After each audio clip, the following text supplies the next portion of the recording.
Today's subject, as you may seen by the title, is Subnautica mods. I'll be sharing the best content mods and quality of life mods that you may find useful if you're not having it for a vanilla Subnautica adventure today. So I have gathered a list of mods. Note that some of these mods are for Legacy Subnautica, meaning you must be on Steam to roll back on these updates.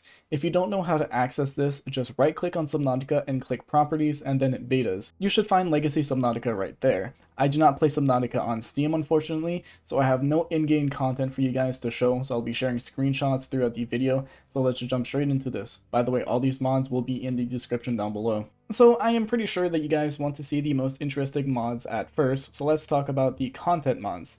The first mod is massive. It has a total of 7 mods that are kind of combined together that you'll need to use to get the full experience. This mod is called Sea of Sea. This adds in a lot, like new base building to some new biomes. This mod adds on to the game in your traditional Subnautica way by using old assets of creatures that were scrapped from Subnautica. They have added lore into the game with more life pods to explore, bringing attention to some new ores and lots of new items that are added around these life pods. We have a new item called the bioprocessor that makes certain types of liquids for a variety of purposes.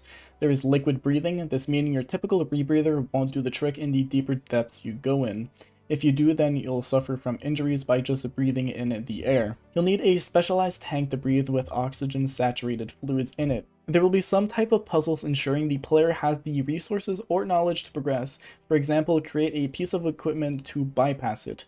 There's 3 new biomes that I won't be showing, so no spoilers. There's also a new creature and a hard mode you can play on. This will not make it harder to kill, for example, a peeper, but use more oxygen or electricity type stuff. Next mod on our list is the Alterra Mod Hub suit. I know this one will be controversial because this is not your typical Subnautica mod that adds content to the story, but this one expands more on base building, but is a huge mod on itself. There will be ore management and ore excavation. You'll be able to build many machines via a shop that uses credits.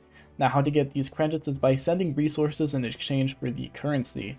Now with this mod, you'll be able to expand your base with new power such as more solar panels, jet streams that turns water into power pretty much, wind turbines, storage upgrades and storage management, auto crafters, a duplication machine, and much more. Now, base building in Subnautica felt very lacking, so maybe this mod can spark up some new ideas for you to use. Another massive mod is called Socknautica. Yes, a sock. This was made by a YouTuber, but is still a very good mod. It is recommended to use the De-Extinction mod as well with this. More on that mod later. But this mod adds in a new explorable place, the Void, with a new boss at the end. You may have guessed it, the gargantuan Leviathan, or at least a offspring of it, the Multi-Garg. The mod also adds in other things like more fauna into the game, like this cool looking peeper, new alien structures, and much more. There are 2 separate mods that you can add onto this that will add 2 new submarines. Alright, this mod is not by far the biggest mod on this list, but keeps the game fresh a little bit by having some new creatures. This will add 50 new creatures, and it's called the De-Extinction mod. All of these creatures will have PDA entries. 10 of them are edible, 4 of them are bigger fish, like example the sand shark, and 1 of them is a new Leviathan class creature. By the way, I do want to say 2 huge content mods are in development, this being Call of the Void. I have made a video on that and will leave a card on the top and a link in the description. There's also another one that is called Return of the Ancients. I may cover this in another video at some point. Everything you are seeing in the background of this video is only called the Void trailers, by the way. Now onto some other mods that are more quality of life. First up, we have the Odyssey Vehicle. This is a new submarine. It has elements of both a Cyclops and a Seamoth. You can enter this and actually move around in it.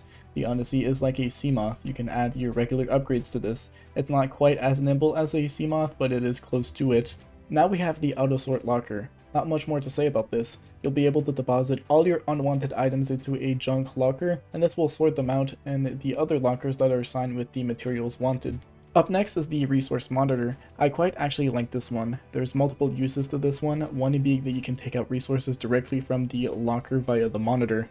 This will also tell you how many items are in your base. Realistica is a mod that adds realism to the game by making it a little bit more dark and scarier to navigate if you feel like the horror element of this game is gone for you. For those who like base building a bit more, we have the Visibile Lockers, making them so you can see what's inside the lockers, for example the items that are inside of it.